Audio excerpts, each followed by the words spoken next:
भजन 32 क्षमा, पश्चाताप और ईश्वर की दया के अनुभव के आनंद के बारे में एक गहन प्रार्थना है। इस वीडियो में हम पद दर पद भजन 32 में पाए गए आध्यात्मिक मुक्ति और प्रभु के साथ घनिष्ठता के इस शक्तिशाली प्रकटीकरण का गहनता से विश्लेषण करेंगे। क्या आपका हृदय इस गहन चिंतन और आंतरिक परिवर्तन का अनुभव करने के लिए तैयार है? आइए जानें कि दाऊद हमें अपनी गलतियों को पहचानने, ईश्वरीय क्षमा मांगने और अपराध बोध के बोझ से मुक्त होकर प्रभु की उपस्थिति में हल्केपन और आनंद से चलने की शिक्षा कैसे देते हैं। अंत तक बने रहें, क्योंकि एक परिवर्तनकारी चिंतन के अलावा हम इस भजन पर आधारित एक प्रेरित प्रार्थना में एक साथ प्रार्थना करेंगे। एक ऐसी प्रार्थना जो आपके विश्वास को पुनर्स्थापित कर सकती है, आपकी आशा को नवीनीकृत कर सकती है और आपके आध्यात्मिक जीवन को मजबूत कर सकती है। अगर आपने कभी पाप, अपराध बोध या अंतहीन पछतावे के बोझ तले दबे महसूस किया है, तो भजन 32 आपके लिए है। अगर आप यह जानते हुए कि परमेश्वर दया से भरपूर है और क्षमा करने को तत्पर है, आत्मविश्वास के साथ जीना चाहते हैं, तो यह भजन आपके लिए है। अगर आप सच्चे पश्चाताप से मिलने वाली आजादी और सृष्टिकर्ता के साथ मेल मिलाप के आनंद का अनुभव करना चाहते हैं, तो अपने हृदय को तैयार करें। यह भजन आपके विश्वास को मजबूत करेगा और आपकी आशा को नवीनीकृत करेगा। इस वीडियो में आपको यह सोचने के लिए आमंत्रित किया जाएगा कि आपने अपनी गलतियों और असफलताओं से कैसे निपटा है। क्या आपने अपने पापों को छुपाया है, अपराध बोध को अपने मन में रखा है, या परमेश्वर की क्षमा पर भरोसा किया है? भजन 32 स्वीकारोक्ति के आनंद, प्रभु के साथ मेल मिलाप से मिलने वाली शांति और निष्ठा के साथ चलने की स्वतंत्रता का अनुभव करने का निमंत्रण है। यह जानते हुए कि जो विश्वास योग्य है वह न केवल क्षमा करता है, बल्कि पश्चाताप करने वाले हृदय को भी बदल देता है। भजन 32 केवल प्राचीन वचनों से कहीं अधिक है। यह आध्यात्मिक जीवन को सहजता और प्रामाणिकता के साथ जीने का एक मार्गदर्शक है। यह उन लोगों की गवाही है जो अपनी कमियों को स्वीकार करते हैं लेकिन निराश नहीं होते, जो रोते हैं लेकिन सांत्वना पाते हैं, जो परमेश्वर की क्षमा के प्रति समर्पित हो जाते हैं और पाते हैं कि सच्चा आनंद पाप से मुक्ति से ही जन्म लेता है।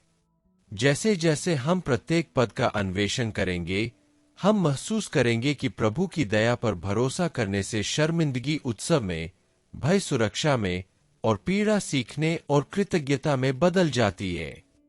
पद 1 धन्य है वह मनुष्य जिसका अपराध क्षमा किया गया और जिसका पाप ढका गया हो। दाऊद इस भजन की शुरुआत परमेश्वर की क्षमा से मिलने वाले आनंद और स्वतंत्रता का उत्सव मनाते हुए करते हैं। वह हमें दिखाते हैं कि अपनी गलतियों को स्वीकार करना और अपनी कमियों को प्रभु के सामने समर्पित करना शर्मिंदगी का नहीं, बल्कि आशीर्वाद का कारण है। ईश्वरीय क्षमा आत्मा को रूपांतरित करती है, हृदय को अपराध बोध के बोझ से मुक्त करती है और शांति से जीने का मार्ग प्रशस्त करती है। ईमानदारी से स्वीकार किया गया प्रत्येक पाप परमेश्वर की दया से ढक जाता है और यह सत्य हमें अपनी अपूर्णता का सामना करने से न डरने के लिए आमंत्रित करता है। यहाँ प्रतिज्ञा की गई आशीष न केवल भावनात्मक है, बल्कि आध्यात्मिक भी है, जो सृष्टिकर्ता के साथ एकता को पुनर्स्थापित करती है। सच्ची क्षमा का अनुभव कृतज्ञता, आशा और आनंद उत्पन्न करता है, जो एक नेक जीवन का आधार बनता है। इस पद पर मनन करने से हमें यह एहसास होता है कि सच्चा सुख दोषों के अभाव पर नहीं, बल्कि ईश्वर के साथ मेल मिलाप पर निर्भर करता है। दाऊद हमें सिखाते हैं कि सच्चे मन से स्वीकारोक्ति हमें कम नहीं करती, बल्कि यह हमें प्रभु की पूर्णता के और करीब ले जाती है। प्रत्येक स्वीकार किया गया अपराध नवीनीकरण और आध्यात्मिक सुदृढ़ता का एक अवसर है। ईश्वर उन लोगों को अस्वीकार नहीं करते जो पश्चाताप के साथ उनकी खोज करते हैं। वे उनका स्वागत करते हैं, उन्हें ढांपते हैं और उन्हें पुनर्स्थापित करते हैं। यह निश्चितता हमें अपनी गलतियों का सामना करने, अपनी आदतों को बदलने और अपने जीवन को ईश्वरीय इच्छा के अनुरूप ढालने का साहस देती है। इसलिए क्षमा मुक्ति का मार्ग है, न कि केवल विवेक की अस्थायी राहत। इस शिक्षा को लागू करने का अर्थ है हर दिन ईश्वर की उपस्थिति में ईमानदारी का चुनाव करना, जो हमें बोझिल बनाता है, उसे स्वीकार करना, जो हमें पीड़ा पहुंचाता है, उसे त्याग देना और दया के प्रकाश को अपने हृदय के सबसे अंधेरे क्षेत्रों में प्रवेश करने देना। इस प्रकार हम सीखते हैं कि धन्य होने का अर्थ गलतियों के बिना जीना नहीं है, बल्कि ईश्वर के साथ निरंतर मेल मिलाप में रहना है। वह एक जो अपराध बोध को शांति में और घावों को उपचार में बदल देता है। यह श्लोक हमें ईश्वर के सामने अपने हृदय को खोलकर जीने के लिए आमंत्रित करता है, क्योंकि सच्चा सुख तभी जन्म लेता है जब हम सत्य से भागना बंद कर देते हैं और स्वयं को ईश्वरीय क्षमा के लिए खोल देते हैं। जब हम अपनी सीमाओं को स्वीकार करते हैं, तो अनुग्रह हमारे आंतरिक स्वरूप को ठीक करने, पुनर्स्थापित करने और नवीनीकृत करने के लिए स्थान पाता है। सोच के लिए भोजन। क्या मैंने अपनी गलतियां छिपाई है या परमेश्वर की दया पर भरोसा किया है? क्या मैं सच्चे दिल से अपने पापों को स्वीकार कर सकता हूं और खुद को ईश्वरीय क्षमा के लिए समर्पित कर सकता हूं? क्या मैं मेल मिलाप के आनंद और उस आजादी का अनुभव कर रहा हूं जो केवल परमेश्वर की क्षमा ही प्रदान करती है? पद 2। धन्य है वह मनुष्य जिस पर यहोवा अधर्म का दोष नहीं लगाता और जिसकी आत्मा में छल नहीं है। दाऊद हमें यहाँ एक शुद्ध अंतःकरण का आशीर्वाद प्रदान करते हैं, जो ईश्वर की कृपा और प्राप्त क्षमा से उत्पन्न होता है। वह हमें दिखाते हैं कि जब ईश्वर हमारे पापों का दोष नहीं लगाते, तो हम उस अपराध बोध से मुक्त हो जाते हैं जो आत्मा को क्षत विक्षत करता है और उस धोखे से जो हमें सत्य से दूर करता है। आत्मा की अखंडता प्रभु के प्रति ईमानदारी और पूर्ण समर्पण का फल है और हमें कठिनाइयों के बीच भी आंतरिक शांति के साथ जीने में सक्षम बनाती है। यह पद हमें सिखाता है कि सच्चा सुख केवल सफलता या उपलब्धियों पर आधारित नहीं है, बल्कि इस निश्चितता पर आधारित है कि हमारा जीवन ईश्वर की इच्छा के अनुरूप है। जब हृदय छलकपट से मुक्त होता है, तो स्पष्टता, साहस और ईश्वरीय संरक्षण में सुरक्षित रूप से चलने की स्वतंत्रता होती है। इस शब्द पर विचार करने से हम पाते हैं कि आशीर्वाद बाहरी अपराध बोध के अभाव से कहीं आगे जाता है। यह आंतरिक शुद्धता की एक अवस्था भी है। दाऊद हमें अपनी आत्मा का परीक्षण करने और परमेश्वर के समक्ष ईमानदारी, निष्ठा और सच्चाई विकसित करने के लिए आमंत्रित करते हैं। छल या झूठ का हर कार्य जिसे हम स्वीकार करते हैं और प्रभु के सामने समर्पित करते हैं, उसकी कृपा से ढक जाता है, जिससे गहन और स्थायी परिवर्तन होता है। क्षमा किए जाने और शुद्ध आत्मा होने का आनंद हमारे विश्वास को मजबूत करता है, हमें सृष्टिकर्ता के करीब लाता है और हमें अपने सभी रिश्तों में प्रामाणिकता और पारदर्शिता के साथ जीने की शक्ति देता है। आज इस आयत को लागू करने का अर्थ है मुखौटों और दिखावे को महत्व देने वाली दुनिया में ईमानदारी को चुनना। ईश्वर के सामने ईमानदार होने का अर्थ है उनकी कृपा को उन चीजों को प्रकट करने देना जिन्हें उपचार की आवश्यकता है और अपराध बोध को मुक्ति में बदलना। सच्ची खुशी उससे नहीं मिलती जो हम दिखाते हैं, बल्कि उससे मिलती है जो हम प्रभु के साथ अकेले होने पर होते हैं। जब हम अपने हृदय खोलते हैं और उन्हें अपने विचारों को शुद्ध करने देते हैं, तो बेचैनी की जगह शांति आ जाती है। आध्यात्मिक निष्ठा हमारे निर्णयों और दृष्टिकोणों का मार्गदर्शन करने लगती है, जिससे विवेक और शांति आती है। और इस प्रकार हम सीखते हैं कि ईश्वर के सामने धार्मिकता से जीने का अर्थ है यात्रा के हर कदम पर सुरक्षा, दिशा और विश्राम पाना। सोच के लिए भोजन। क्या मैंने प्रभु के सामने ईमानदारी से जीवन जिया है या मेरे हृदय में छलकपट है? क्या मैं परमेश्वर की दया को स्वीकार कर सकता हूं और उसे अपनी आत्मा को बदलने की अनुमति दे सकता हूं? क्या मैं उस स्वतंत्रता और आनंद का अनुभव कर रहा हूं जो ईश्वरीय अनुग्रह से हृदय शुद्ध होने पर मिलता है? पद 3। जब मैं अपने पाप के विषय में चुप रहा, तब दिन भर कराहते कराहते मेरी हड्डियां गल गईं। दाऊद हमें उस पीड़ा और बोझ को दर्शाता है जो हम तब उठाते हैं जब हम अपनी गलतियों और पापों को छिपाने की कोशिश करते हैं। मौन अपराध बोध शरीर और आत्मा को क्षत विक्षत कर देता है, जिससे पीड़ा, चिंता और आंतरिक थकान होती है। वह हमें सिखाता है कि गलतियों को छिपाने की कोशिश करने से विवेक शांत नहीं होता। इसके विपरीत हृदय पीड़ित होता है और जीवन भारी हो जाता है। यह पद स्वीकारोक्ति, पारदर्शिता और ईश्वर के प्रति सच्चे समर्पण, अपनी सीमाओं को स्वीकार करने और उनसे क्षमा मांगने के महत्व पर प्रकाश डालता है। निरंतर कराहना आत्मा की एक पुकार है जो मुक्ति की मांग करती है। यह प्रकट करती है कि जब हम स्वयं को प्रभु के प्रति खोलते हैं तो उपचार शुरू होता है।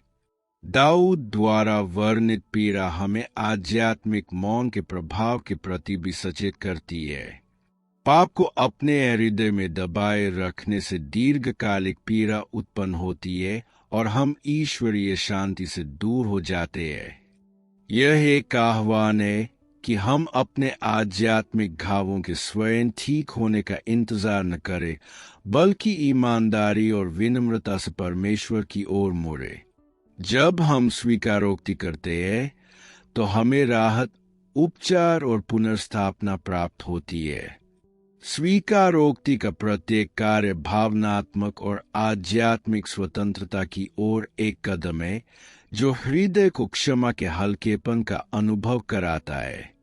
आज इस पद को लागू करने का अर्थ है अपने हृदय को परमेश्वर के प्रति समर्पित करने में देरी न करना, तब भी जब अपराध बोध भारी हो और भय हमें पंगु बना दे। अक्सर हम गलतियों का बोझ अकेले ही ढोने की कोशिश करते हैं, यह भूल जाते हैं कि अनुग्रह हमें राहत देने के लिए उपलब्ध है। दाऊद हमें सिखाते हैं कि जब हम प्रभु के पास जाते हैं तो दुख परिवर्तनकारी हो जाते हैं, जिससे वे हमारे हृदयों को शर्म और पीड़ा से मुक्त कर देते हैं। स्वीकारोक्ति कम नहीं होती, बल्कि आत्मा को पुनर्स्थापित करती है और परमेश्वर के साथ मेल मिलाप कराती है। शांति बोझ को कम कर देती है और जीवन को नयापन मिलता है। प्रतिदिन समर्पण में चलना हमें हल्केपन, आत्मविश्वास और उसकी दया के मार्गदर्शन में जीना सिखाता है। सोच के लिए भोजन। क्या मैं ईश्वर या लोगों से कुछ छिपा रहा हूं और अपराध बोध से ग्रस्त हो रहा हूं? क्या मैं यह समझ सकता हूं कि केवल ईश्वर के प्रति स्वीकारोक्ति और समर्पण ही सच्ची राहत दे सकता है? क्या मैं अपनी कमियों का साहस के साथ सामना करने को तैयार हूं और ईश्वरीय क्षमा को अपने जीवन में परिवर्तन लाने की अनुमति दे रहा हूं? पद 4। क्योंकि मेरी हड्डियां मेरे कराहने के कारण कमजोर हो गई और मेरे सारे दिन मेरी बड़बड़ाहट में बीत गए। दाऊद उस विनाशकारी प्रभाव को प्रकट करता है जो बिना स्वीकार किए अपराध बोध शरीर और आत्मा पर डालता है। पाप का भार थकान, चिंता और आंतरिक उत्पीड़न की निरंतर भावना उत्पन्न करता है। वह हमें सिखाता है कि बड़बड़ाना और लगातार विलाप करना हमारी कमियों का समाधान नहीं करता, बल्कि केवल पीड़ा और कष्ट को बढ़ाता है। भजनकार दर्शाता है कि एक भारी विवेक प्राण शक्ति को नष्ट कर देता है और सच्ची मुक्ति तभी मिलती है जब हम ईमानदारी से परमेश्वर की ओर मुड़ते हैं। प्रत्येक बड़बड़ाहट राहत चाहने वाले व्यक्ति की एक मौन पुकार है, जो संकेत देती है कि आत्मा के संतुलन को पुनः प्राप्त करने के लिए प्रभु के प्रति समर्पण आवश्यक है। यह पद हमें यह भी याद दिलाता है कि हम अपने दैनिक जीवन पर पाप के प्रभाव को नजरअंदाज नहीं कर सकते। निरंतर कराहना एक आंतरिक संघर्ष का संकेत है, जिसे प्रकाश में लाना, स्वीकार करना और प्रभु के हाथों में सौंपना आवश्यक है। उपचार अकेले में नहीं, बल्कि ईश्वर के साथ साक्षात्कार में होता है, जो क्षमा, नवीनीकरण और शांति प्रदान करते हैं। दाऊद हमें सिखाते हैं कि सचेतन स्वीकारोक्ति मुक्ति का मार्ग है, क्योंकि प्रकाश में लाया गया प्रत्येक पाप हम पर हावी होने की अपनी शक्ति खो देता है और ईश्वरीय अनुग्रह द्वारा रूपांतरित होने लगता है। इस श्लोक को आज के समय में लागू करने का अर्थ है यह स्वीकार करना कि केवल अपराध बोध को ढोना ही शरीर, मन और आत्मा के लिए हानिकारक है। जब दुख को प्रभु के पास ले जाया जाता है, तो वह एक चेतावनी और सच्चे समर्पण का निमंत्रण बन जाता है। ईश्वर पर भरोसा करने से हमारी शक्ति, शांति और स्पष्टता पुनः प्राप्त होती है, ताकि हम हल्केपन से चल सकें। हमें इस पर विचार करने की आवश्यकता है कि हमने अपनी कमियों से कैसे निपटा है। क्या हम मौन में छिप जाते हैं या ईश्वरीय पुनर्स्थापना की खोज करते हैं? स्वीकारोक्ति की आवश्यकता को स्वीकार करना आंतरिक शांति का द्वार खोलता है। इस प्रकार बोझ बदल जाता है और आत्मा को उसकी कृपा में विश्राम और नवीनीकरण मिलता है।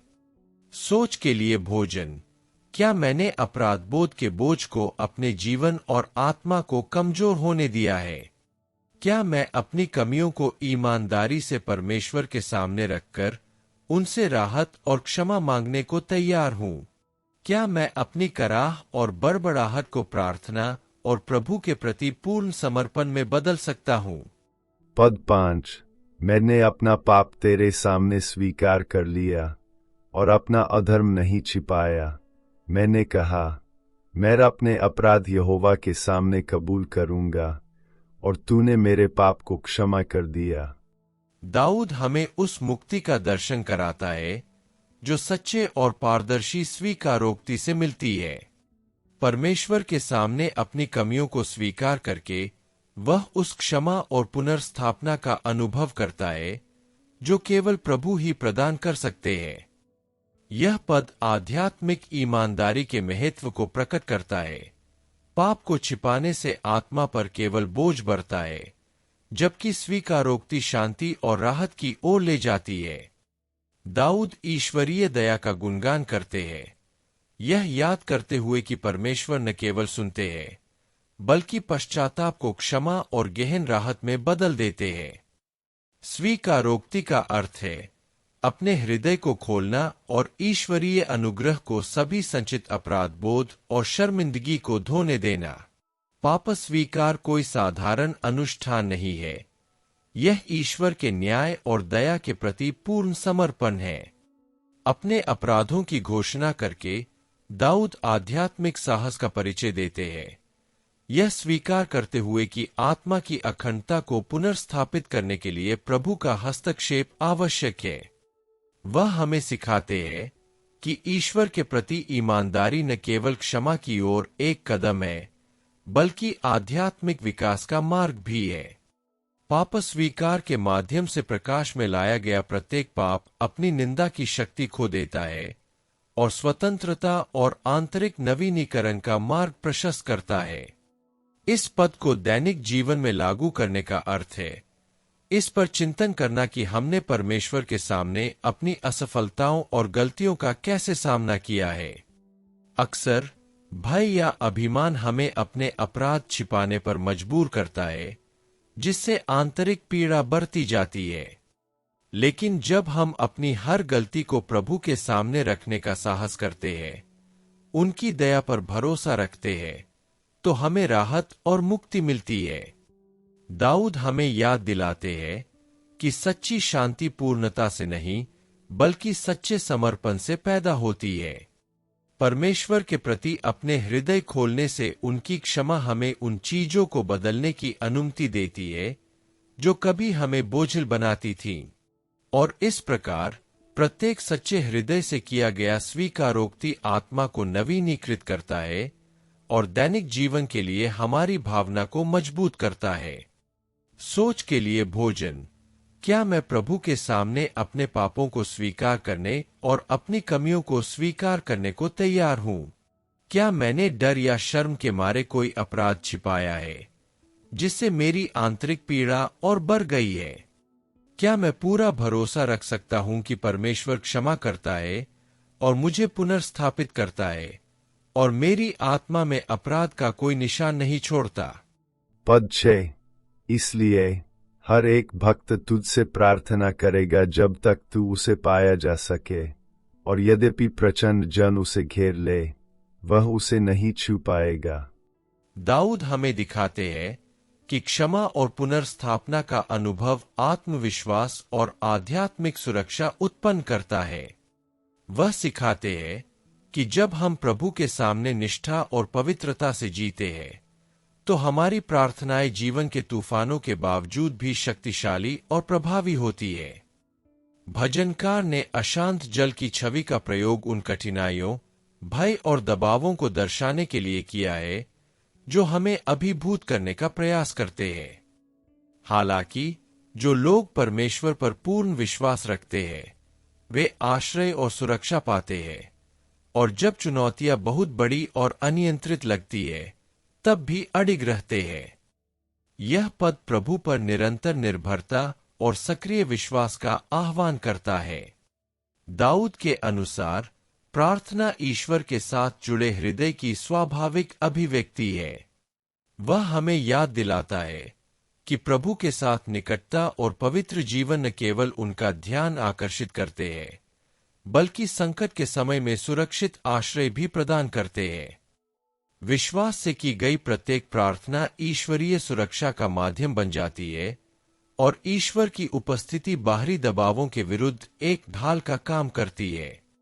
भजन 32 हमें सिखाता है कि प्रार्थना केवल संचार नहीं है बल्कि हमारे विश्वास को मजबूत करने, हमारी आत्माओं को नवीनीकृत करने और ईश्वर में अटूट विश्वास बनाए रखने का एक साधन है। आज इस पद की शिक्षाओं को अमल में लाने का अर्थ है कठिनाइयों के बीच भी ईश्वर की खोज करना सीखना, अपनी चिंताओं को प्रार्थना में समर्पित करना। अक्सर चिंता और भय हमें उनकी उपस्थिति से दूर कर देते हैं और हमें पूरी तरह अपनी शक्ति पर निर्भर कर देते हैं। दाऊद हमें याद दिलाते हैं कि सच्ची सुरक्षा ईश्वरीय सुरक्षा में पूर्ण विश्वास से आती है। ईश्वर पर भरोसा करने से हमें अपने हृदय को शांति मिलती है और चुनौतियों का सामना शांति से करना पड़ता है। जो लोग सच्चे मन से उनकी खोज करते हैं उन्हें शरण और मार्गदर्शन मिलता है, और इसलिए उनके हाथों द्वारा निर्देशित प्रत्येक कदम विश्वास को मजबूत करता है और दैनिक जीवन में आशा को नवीनीकृत करता है। सोच के लिए भोजन। क्या मैं सबसे कठिन परिस्थितियों में भी परमेश्वर पर भरोसा रखता हूं कि वह मेरी रक्षा करेगा? क्या मैंने प्रभु के साथ अपनी संगति को मजबूत करने के लिए पवित्रता और निष्ठा की खोज की है? क्या मेरी प्रार्थनाएं इस विश्वास और भरोसे को दर्शाती है कि परमेश्वर जीवन के तूफानों के विरुद्ध मेरा शरणस्थान और ढाल है? पद 7। तू मेरा छिपने का स्थान है, तू मुझे संकट से बचाता है, तूने मुझे उद्धार से घेर रखा है। दाऊद ने कष्टों के बीच रक्षक और सुरक्षित शरणस्थल के रूप में परमेश्वर पर पूर्ण विश्वास व्यक्त किया है। वह मानता है कि जब समस्याएं और चिंताएं हमें घेर लेती है तब भी परमेश्वर एक आध्यात्मिक आश्रय प्रदान करता है जो आत्मा को शांति प्रदान करता है। भजनकार प्रकट करता है कि ईश्वरीय देखभाल का अनुभव दुख की धारणा को बदल देता है। यह दर्शाता है कि सच्ची सुरक्षा परिस्थितियों पर नहीं बल्कि प्रभु की उपस्थिति पर निर्भर करती है। यह घोषणा करके कि परमेश्वर उसकी रक्षा करता है, दाऊद हमें सिखाता है कि उस पर भरोसा करना एक व्यावहारिक दृष्टिकोण है जो जीवन के तूफानों का सामना करते हुए शांति और स्थिरता उत्पन्न करता है। छिपने की जगह का रूपक यह दर्शाता है कि कैसे परमेश्वर एक अदृश्य ढाल की तरह काम करते हैं, जो हमें नुकसान पहुंचाने वाली हर चीज से सुरक्षा प्रदान करते हैं। हमें उद्धार से घेरकर वह हमें अपने प्रेम और विश्वास योग्यता में ढक लेते हैं, जिससे हम बिना किसी डर के चुनौतियों का सामना कर पाते हैं। यह पद हमें इस विश्वास में स्थिर रहने के लिए आमंत्रित करता है कि चाहे कितनी भी कठिनाइयां क्यों न हो, हमारा सृष्टिकर्ता उन लोगों की रक्षा के लिए सजग, उपस्थित और सक्रिय है जो सच्चे दिल से उसकी खोज करते हैं। ईश्वरीय आश्रय विश्वास को मजबूत करता है और विपरीत परिस्थितियों में भी डटे रहने का साहस देता है। अपना हृदय ईश्वर को समर्पित कर दीजिए, तब भी जब भय और दबाव आपके जीवन के हर कोने में व्याप्त हो। जब आप अभिभूत या भयभीत महसूस करें, तो उनकी उपस्थिति में शरण ले और हर भय को ईश्वरीय सुरक्षा की निश्चितता में विलीन होने दें। विश्वास रखें कि वे एक शाश्वत ढाल है जो आपकी आत्मा को सभी छायाओं और अशांति से बचाते हैं। इस सुरक्षा पर भरोसा करके भय को साहस में और चिंता को गहन शांति में बदल दें। उनकी निरंतर उपस्थिति को आपके प्रत्येक कदम को मजबूत करने और आपके विचारों को प्रकाशित करने दें। इस प्रकार विश्वास के साथ जीने का अर्थ है दैनिक जीवन के तूफानों में भी एक अपरिवर्तनीय आश्रय की खोज करना। सोच के लिए भोजन। क्या मैंने संकट के समय में परमेश्वर को अपनी शरण स्थली के रूप में खोजा है, या मैं पूरी तरह अपनी शक्ति पर निर्भर हूं? क्या मुझे लगता है कि जब समस्याएं भारी लगती है, तब भी परमेश्वर की उपस्थिति मुझे मुक्ति के साथ घेरे रहती है?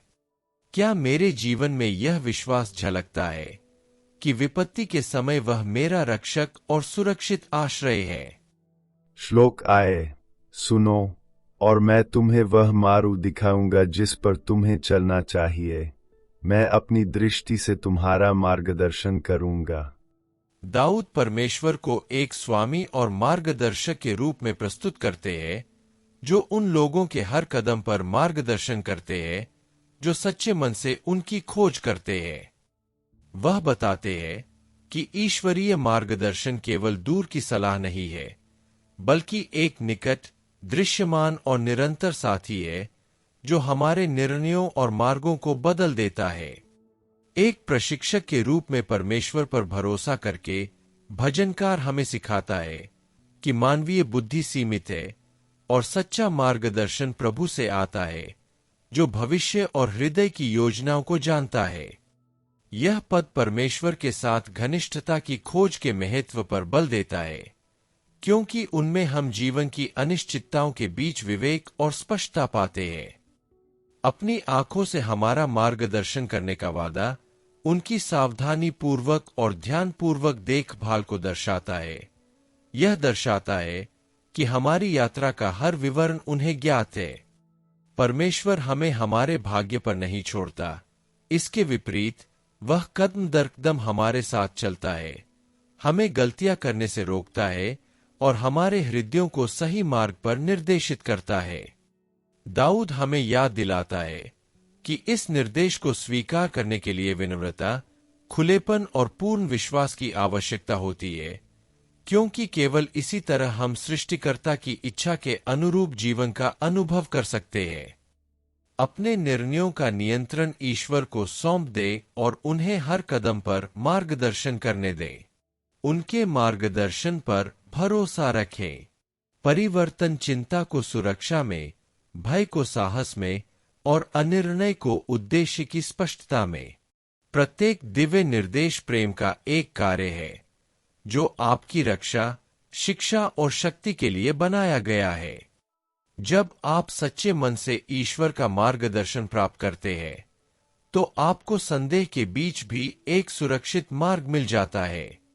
उसे अपने हृदय का मार्गदर्शन करने दे और अपने कदमों को ज्ञान और शांति से प्रकाशित करे। इस प्रकार जीने का अर्थ है इस निश्चितता का अनुभव करना कि आप अकेले नहीं चल रहे हैं, बल्कि हर निर्णय में सुरक्षित और निर्देशित है। सोच के लिए भोजन।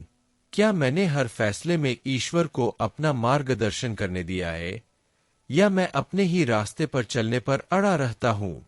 क्या मुझे भरोसा है कि वह मेरे जीवन के हर पहलू पर ध्यान देता है और मुझे अच्छे मार्ग पर ले जाना चाहता है? क्या मेरा जीवन प्रभु से सीखने और उनसे मार्गदर्शन पाने के लिए खुलापन दर्शाता है, तब भी जब इसके लिए मुझे अपनी समझ का त्याग करना पड़े? पद 9। घोड़े या खच्चर के समान मत बनो, जो समझ नहीं रखते और जिन्हें लगाम और बाग से नियंत्रित करना पड़ता है, ताकि वे तुम्हारे पास न आएं। दाऊद हमें उस प्रतिरोध के बारे में चेतावनी देते हैं जो हम अक्सर ईश्वरीय मार्गदर्शन के प्रति महसूस करते हैं। वह घोड़े और खच्चर, मजबूत और जिद्दी जानवरों की मिसाल देकर यह समझाते हैं कि कैसे इंसान का दिल बुद्धिमानी भरे निर्देशों के बावजूद भी सीखने या आज्ञा मानने से इनकार कर सकता है। यह चेतावनी हमें याद दिलाती है कि प्रभु के प्रति समर्पण स्वतः नहीं होता। इसके लिए अनुशासन, विनम्रता और इस बात का एहसास जरूरी है कि ईश्वर की बुद्धि हमारी समझ से परे है। लगाम हमारे कार्यों को उचित रूप से निर्देशित करने के लिए आवश्यक सीमाओं और सुधारों का प्रतीक है।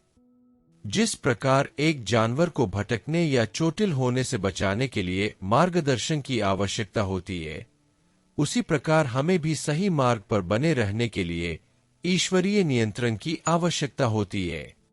दाऊद दर्शाता है कि ईश्वरीय निर्देश को अस्वीकार करने से हम गलत निर्णय ले सकते हैं, अनावश्यक कष्ट उठा सकते हैं और ईश्वर द्वारा प्रदान की जाने वाली शांति से दूर हो सकते हैं। ईश्वर के मार्गदर्शन के लिए अपना हृदय खोल दें, तब भी जब आपकी अपनी इच्छा प्रतिरोध की अपेक्षा रखती हो। प्रभु के निर्देशों का विरोध करना अहंकार और हठ को अपनी स्वतंत्रता और शांति से चलने के आनंद को छीनने देना है।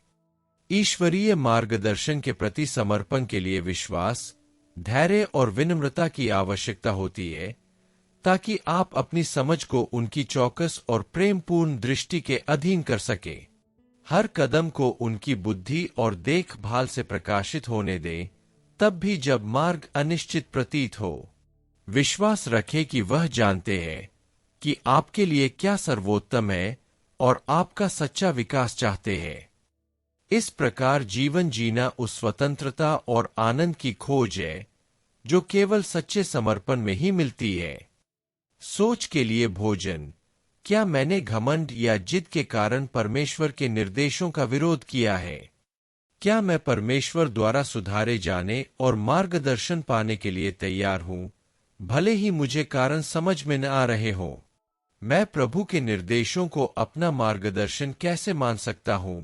बदल देती है आज्ञाकारिता और पूर्ण विश्वास में मेरी हट। पद 10। दुष्टों पर बहुत सी विपत्तियां पड़ती है, परंतु जो यहोवा पर भरोसा रखता है उस पर दया बनी रहती है।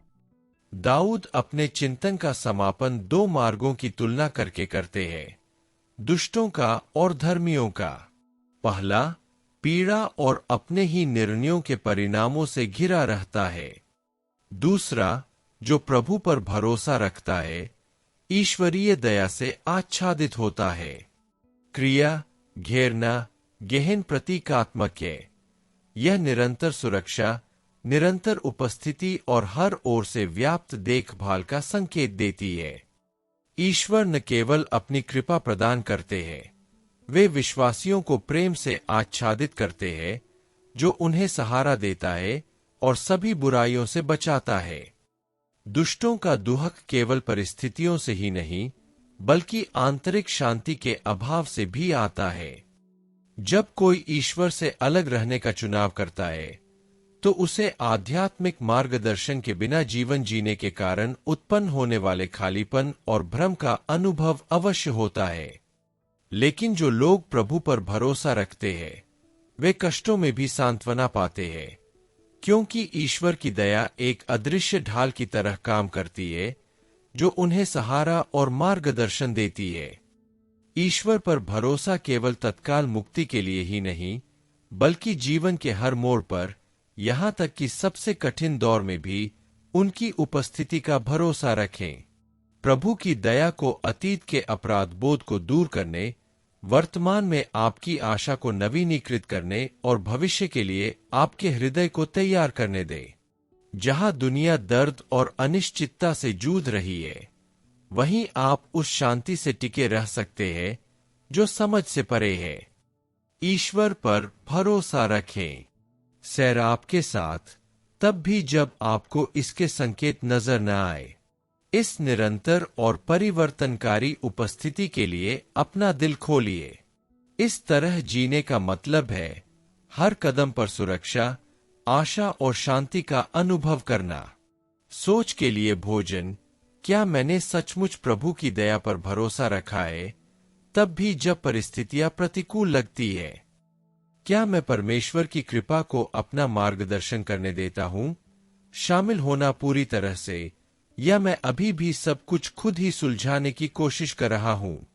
मैं हर दिन इस बात के प्रति और अधिक जागरूक कैसे रह सकता हूं कि ईश्वरीय दया ही वह ढाल है जो मेरी रक्षा करती है और मुझे सहारा देती है। पद 11। हे सब सीधे मन वालों, यहोवा के कारण आनंदित और मगन हो। हे सब खरे लोगों, जय जयकार करो। दाऊद भजन 32 का समापन आनंद के एक जीवंत निमंत्रण के साथ करते हैं। एक ऐसा आनंद जो क्षमा से उपजता है, संगति में फलता फूलता है और परमेश्वर की विश्वास योग्यता द्वारा कायम रहता है। वह उस व्यक्ति के हृदय से बोलते हैं जिसने अपराध बोध के बोझ और अनुग्रह के हल्केपन दोनों का अनुभव किया है। अब पुनर्स्थापित होकर वह सभी धर्मी और सीधे लोगों को प्रभु की भलाई का उत्सव मनाने के लिए बुलाते हैं। मानो वह कह रहे हो, मुझे क्षमा कर दिया गया है और तुम भी आनंदित हो सकते हो, क्योंकि परमेश्वर अपनी दया में विश्वास योग्य है। यह आनंद कोई सती भावना नहीं है, यह एक मनः स्थिति है जो सृष्टिकर्ता के साथ पुनर्मिलन से उत्पन्न होती है। प्राप्त क्षमा गीत में बदल जाती है और अतीत की शर्मिंदगी आराधना में बदल जाती है। जो लोग अपराध बोध से मुक्त हो गए हैं, वे समझते हैं कि स्तुति केवल एक धार्मिक कार्य नहीं है, यह परिवर्तन का एक जीवंत प्रमाण है।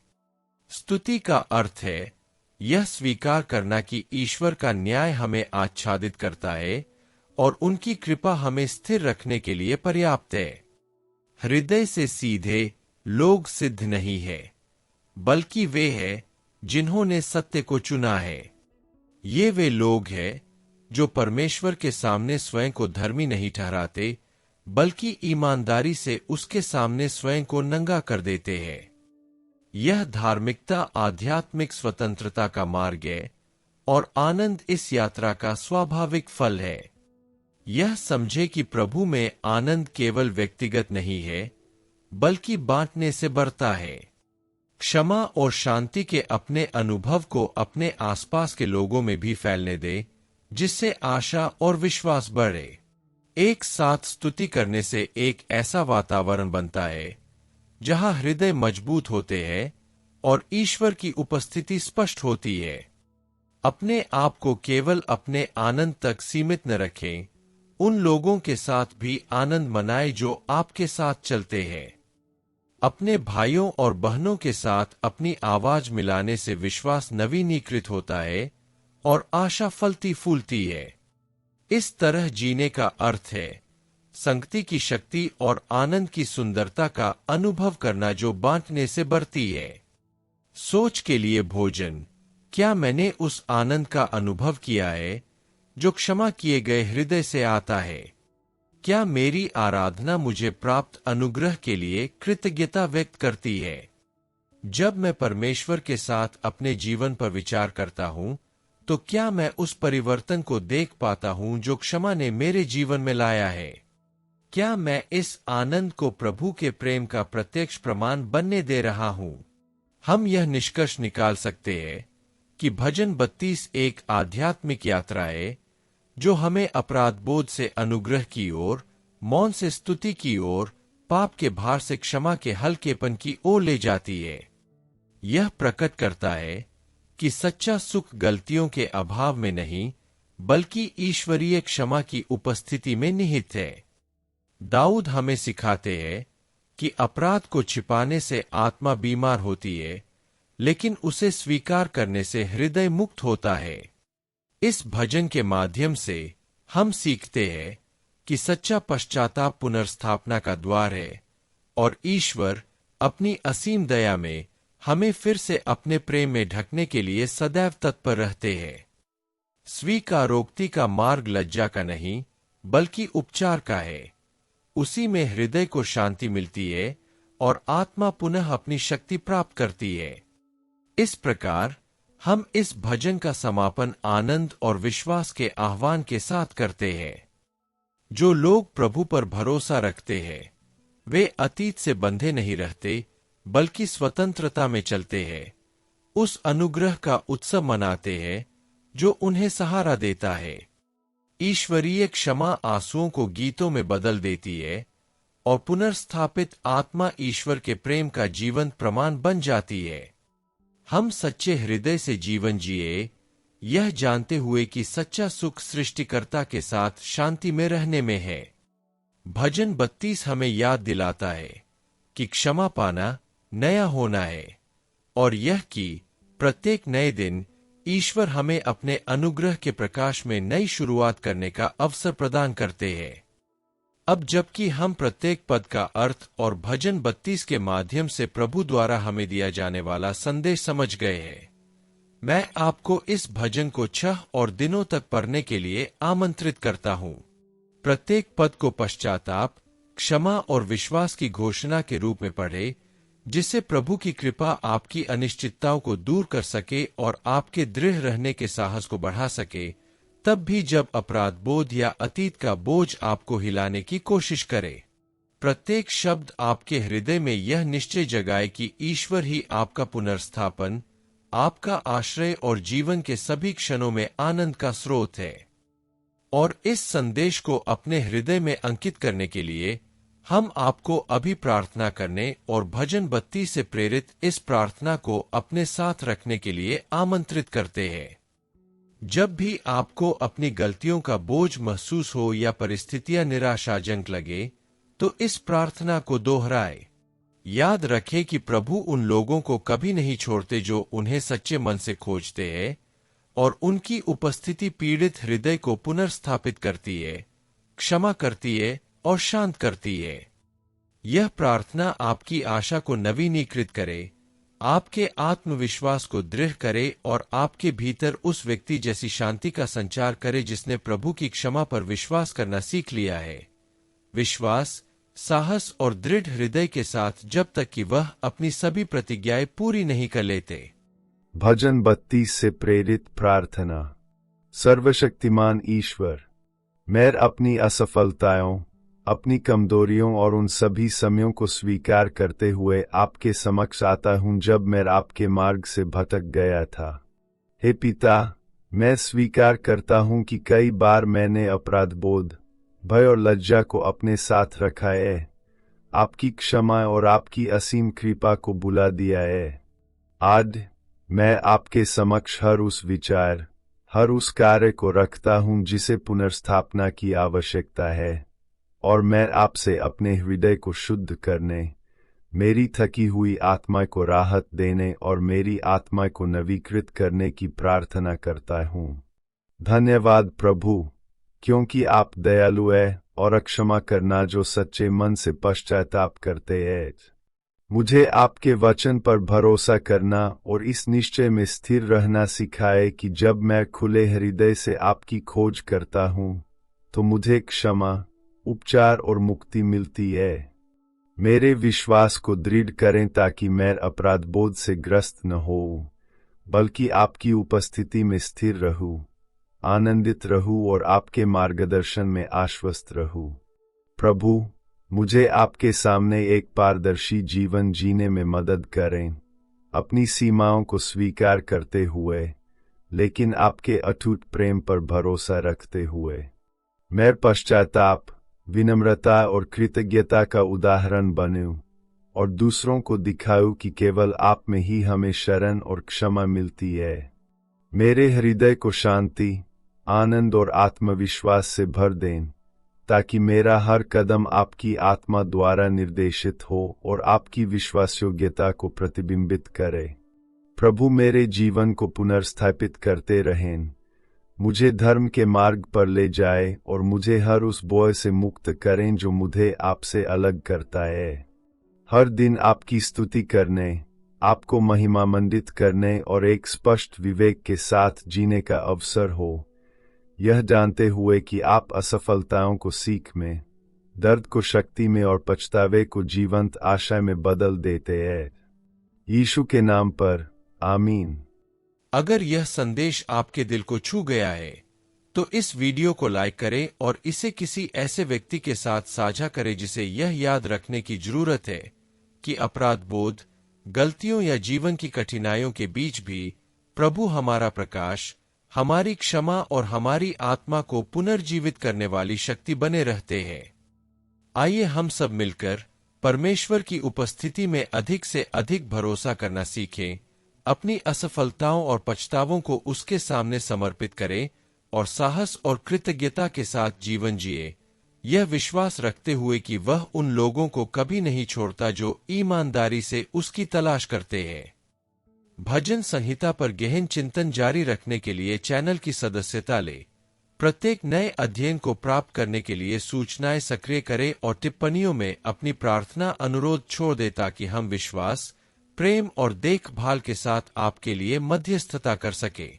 प्रभु आपको विपरीत परिस्थितियों में भी दृढ़ रहना, अपने हृदय को आशा से भरा रखना और ईश्वरीय क्षमा से मिलने वाली शांति का अनुभव करना सिखाए। आपका जीवन ईश्वर में विश्वास, संघर्षों के बीच शांति और उस आनंद से भरा रहे जो यह जान गया है कि ईश्वर के प्रति समर्पण और उनकी क्षमा में विश्राम करना ही सबसे बड़ी विजय है। अगले वीडियो तक भगवान आपके जीवन, आपके परिवार और आपके व्यवसाय को आशीर्वाद दें।